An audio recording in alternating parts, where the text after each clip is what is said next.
Donc nous sommes sous Sophonie chapitre 3, verset 8. Attendez-moi, dit l'Éternel. Attendez-moi donc, dit l'Éternel. Je lis ce qui est écrit, hein, c'est comme... Au jour où je me leverai pour le butin, j'ai résolu de rassembler les nations, de rassembler les royaumes pour répandre sur eux ma fureur. Dans l'ardeur de ma colère, car par le feu de la jalousie, tout le pays sera consommé. Vous comprenez donc qu'il vient pour juger les nations, n'est-ce pas? Vous êtes d'accord? Maintenant, alors je donnerai au peuple des lèvres pures afin qu'ils invoquent tous le nom de l'Éternel pour le servir d'un commun accord. Ouais. Servir, ça veut dire serviteur, n'est-ce pas? Ouais, adorateur. Oui. Servir, c'est adorateur, non? Maintenant, regardez la suite, ce qu'il va dire. Au-delà des fleuves de l'Éthiopie, où sommes-nous? En Afrique, non? Au-delà des fleuves de l'Éthiopie. Il dit, mes adorateurs, mes dispersés m'apporteront les offrandes. Maintenant, regardez la suite. Livre, hein? Sophonie chapitre 3. Hein? Sophonie. Ouais. Il qualifie les gens qui sont au-delà du fleuve de l'Éthiopie comme ses serviteurs, c'est-à-dire ses adorateurs. Oui. Voilà. Et puis il dit que mes dispersés, ça veut dire mon peuple que j'ai dispersé. Ah, les Israélites, ils étaient dispersés. Voilà, dispersés. Donc ils sont au-delà du fleuve de l'Éthiopie, c'est-à-dire il allait les rassembler. Au-delà du fleuve de l'Éthiopie, c'est l'Afrique centrale jusqu'au sud. C'est l'Afrique centrale jusqu'au sud. Maintenant il dit, là, regardez ce qui est intéressant, il dit ceci, en ce jour-là, tu n'auras plus à rougir de toutes les actions par lesquelles tu as péché contre moi. Ce peuple a péché contre l'Éternel. C'est pourquoi il se retrouve dispersé. Maintenant il dit, car je jeterai du milieu de toi ceux qui triomphaient avec arrogance, tu n'auras plus à ton orgueil sur ma montagne sainte. Donc ce peuple a rendez-vous sur la montagne sainte. Maintenant regardez le 20 ce qu'il dit, en ce temps-là je vous ramènerai. C'est-à-dire que ce peuple, s'ils sont là-bas, il va les ramener, ça veut dire qu'ils ne sont pas chez eux en Afrique là-bas. Il va les ramener, le verbe ramener, ça veut dire amener dans un lieu nouveau. Donc ça veut dire qu'ils sont réfugiés, c'est ce que je veux dire. Voilà. Il dit, en ce temps-là, je vous rassemblerai. Rassembler, ça veut dire que on peut que rassembler ceux qui sont dispersés, n'est-ce pas? Donc je vous rassemblerai. Car je ferai de vous un sujet de gloire parmi les peuples, quand je ramènerai vos captifs. Ce peuple-là a des captifs. Ça veut dire qu'ils ont des gens qui sont allés en esclavage, les captifs. Donc voilà, sous vos yeux, dit l'Éternel. Maintenant, on va analyser tout cela. Il y a un peuple en Afrique centrale qui est dispersé et qui a des captifs et qui ne sont pas là-bas chez eux, ils sont des réfugiés et que l'Éternel, quand il reviendra, il va les ramener. Ce peuple-là, c'est les bons coups. Je peux vous poser une question? Oui, une question. Ma question était de savoir, elle est simple. Est-ce que, à la lecture de la Bible, vous reconnaissez comme l'autorité de la Bible quand même? Oui. Vous êtes d'accord? Oui. Ce qu'on vient de lire, est-ce que vous reconnaissez quand même qu'il y a un peuple en Afrique qui sont les peuples d'Israël antique? C'est tout, c'est ça ma question. L'Israël antique, il est au Moyen-Orient. Maintenant, non, je dis à la lecture de ce que nous venons de lire, vous reconnaissez qu'il y a... C'est prétexte. Est-ce que vous avez d'autres passages dans d'autres évangiles, dans d'autres Bibles, qui parlent de la même chose? Parce que dans les prophéties, il y a toujours... Il y a deux fois, voilà, d'accord. On va aller... Vous avez une belle question, on va aller lire... Ça va être l'heure. Il y a un prophète Ésaïe qui a dit la même chose. Vous voyez où? Terre où retentit... Le peuple de Dieu aujourd'hui, il est sur toute la terre. Non, je parle d'abord de l'Israël antique. Voilà, terre où retentit les cliquetis des armes, Ésaïe 18, au-delà des fleuves de l'Éthiopie, toujours au-delà des fleuves de l'Éthiopie. Toi qui envoies des messagers, des navires, des messagers rapides, vers ce peuple redoutable, des nations puissantes qui existent, qui écrasent tout depuis qu'il existe. En ce temps-là, des offrandes seront apportées par ce peuple. Toujours ce qu'on vient de lire de Sophonie. Israël. Voilà, vous comprenez? Quelle preuve vous avez que c'est sa Sophonie qui parlait du même? De Israël? Ouais. Preuve. Puisque Yaoundé. Non, je dis qu'en Afrique centrale. Centrale, est-ce que c'est celui de l'Afrique centrale ou celui de l'autre Afrique que vous parlez? Puisque vous dites qu'il y en a... Non, je n'ai pas dit dans toute l'Afrique. La Bible parle au-delà des fleuves de l'Éthiopie. Parce que, selon la prophétie, selon Ézéchiel chapitre 20, verset 40, Israël est appelé à porter les offrandes dans la montagne sainte. Ésaïe 66, verset 20 dit la même chose. C'est pourquoi je vous dis que en ce temps-là, on parle de ce peuple au-delà du fleuve de l'Éthiopie. Ésaïe 18. Là, au-delà de l'Éthiopie. Voilà, au-delà des fleuves de l'Éthiopie. C'est-à-dire en Afrique centrale. Maintenant, là, il répète encore les mots. En ce temps-là, ils apporteront les offrandes. Donc, c'est deuxième fois qu'on vient de lire le même passage. Sophonie dit la même chose. Ésaïe dit la même chose. On voit que c'est Israël. Est-ce que vous reconnaissez quand même qu'il y a Israël? Vous pouvez dire ce que Israël en Afrique oui ou non, c'est tout ce on vient de lire. Vous reconnaissez combien il y a Israël antique en Afrique? Du peuple Israël, des descendants d'Abraham. Voilà, c'est ça en Afrique. C'est de cela, oui, ils ont tiré. Ils ont tiré mon peuple au sort. Uh-huh. Ils ont donné le jeune garçon pour une prostituée. Uh-huh. Ils ont vendu la jeune fille pour du vin. Uh-huh. Et ils ont bu. Nous avons cette jeune femelle en pleine croissance. Elle fera une excellente ouvrière et pourra faire des bébés dans peu de temps. Mise à prix 9 livres. 9 livres sterling pour cette jeune ouvrière. 9 livres sterling. Elle vous rapportera le double en un an, le quadruple quand elle sera mûre pour la reproduction. 9 livres sterling. 5 livres sterling. J'ai 5 livres sterling. 5 livres sterling, qui dit mieux 5 livres, on m'en propose 5. Une fois, 2 fois, adjugé. Vendu à monsieur Robinson Appleby pour 5 livres sterling. L'affaire du siècle, monsieur.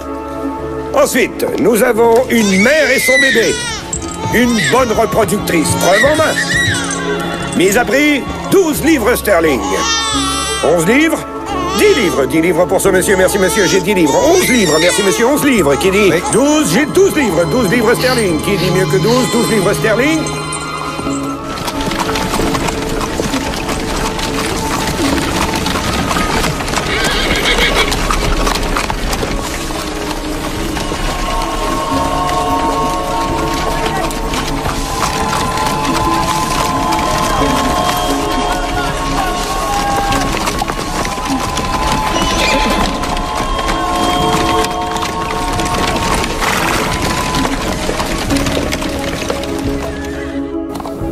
Oui, ils ont tiré. Ils ont tiré mon peuple au sort. Uh-huh. Ils ont donné le jeune garçon pour une prostituée. Uh-huh. Ils ont vendu la jeune fille pour du vin. Uh-huh. Et ils ont bu. Voilà. Donc on voit qu'ils sont coupables d'avoir vendu le peuple bantou. Souvenez-vous, quand les esclaves sont allés, il y a eu des ventes des esclaves qu'on appelle la vente aux enchères des esclaves. Ceux qui ont vu le film de Kunta Kinte peuvent comprendre cela. Donc, on voit qu'ils ont vendu des esclaves et Tatanzam il vient pour les punir. Ok, continue. Que me voulez-vous? Tyr et Sidon. Voilà, Tyr et Sidon se réfèrent aux Nilotiques. On vous a déjà dit que les Nilotiques, c'est les Tutsis. Les Nilotiques, c'est les Maasai, c'est les Africains de l'Est. Et parmi les Nilotiques, il y en a ceux qui sont la souche, c'est-à-dire les Tutsis et les Maasai. Et il y a ceux qui sont mélangés, qu'on appelle les Somaliens et les Oromo, les peuples Oromo. Voilà, c'est des métissés. Ils sont métissés, vous les voyez avec les cheveux européens. Ils sont métissés avec les Arabes. Et leur souche, c'est ce qu'on appelle les Tutsis et les Maasai. Voilà, c'est les Nilotiques. C'est les peuples-là, notamment les Somaliens, qui ont participé aussi à l'esclavage des Bantous. Quand vous entendez parler des Bantous somaliens, c'est les Nilotiques qui ont participé à leur esclavage avec la complicité des Ismaélites. Continue.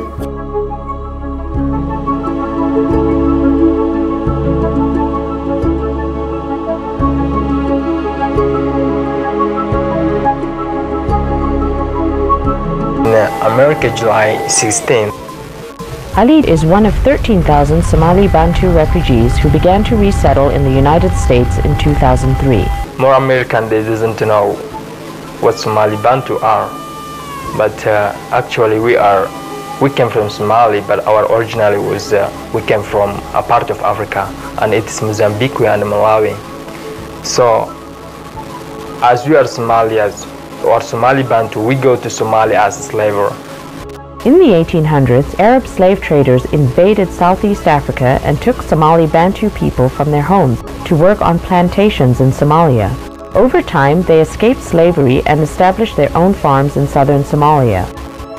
The Somali Bantu endured severe discrimination at the hands of the Somali majority. They were denied jobs, education, and land ownership based on cultural and physical differences, and their history as slaves. If you are Somali Bantu, you cannot go to school. You cannot.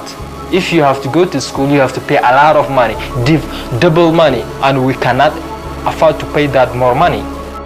I'm talking about the president of Somalia, and he's called Siad Barre. You know, he is very, very unkind to the people, especially Somali Bantus. He was very unkind to them. They denied our land. They said you don't have any land over there. So we have no land right now.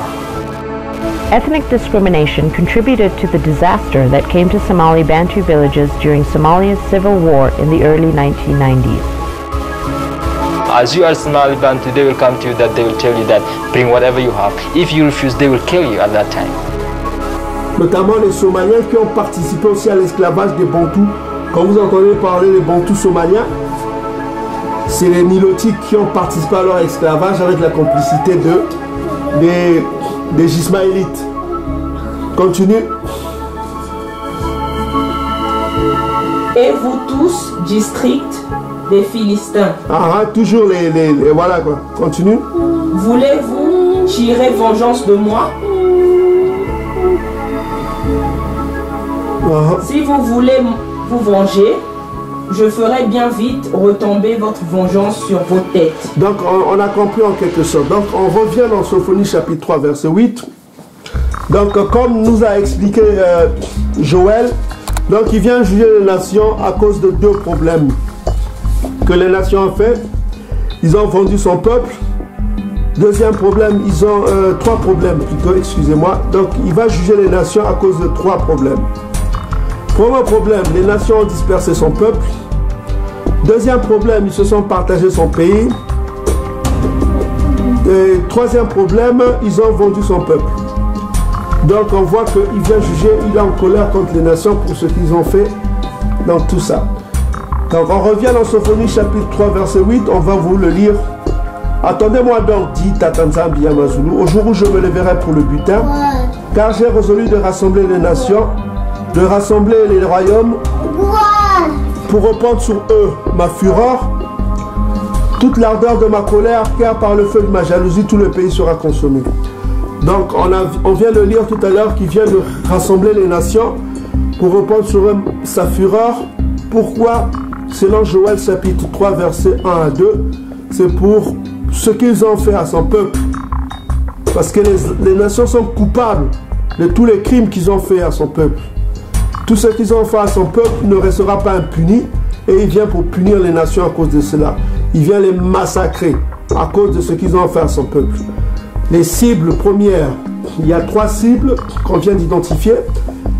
Il y a quatre cibles d'abord. Il y a les Philistins, il y a les Cananéens, c'est des Noirs, hein? Et il y a de ceux qui ne sont pas noirs, notamment les Édomites et les Ismaélites. Ceux-là qui sont les quatre coupables, les quatre premiers là. Et si vous voyez ces deux peuples-là, ces quatre peuples sont dans la liste des ennemis de Tatanzambi selon Psaume chapitre 83. Vous pouvez lire de 2 jusqu'à 12. Vous avez tous les ennemis de Tatanzambi. Parmi eux, vous avez les Philistins, vous avez les Édomites, les Ishmaélites. Alors, tu peux lire Sophonie chapitre 3 verset 9. Oui. Sophonie chapitre 3 verset 9. Alors je donnerai au peuple des lèvres pures. Donc là, il a promis de donner à son peuple des lèvres pures. Pourquoi? Parce que son peuple a des lèvres impures. On va le comprendre pourquoi. Parce que ce peuple a des lèvres impures. Il y a un problème avec ce peuple. On va comprendre pourquoi ce peuple a des lèvres impures. Pourquoi ce peuple a des lèvres impures? Continue. Afin qu'ils invoquent tous le nom de Eyambé. Voilà, afin qu'ils invoquent tous le peuple, afin qu'ils invoquent tous le nom de Eyambé. Donc on voit que ce peuple a des lèvres pures. À cause des lèvres pures, ils ne peuvent pas invoquer le nom de Tatanzambi.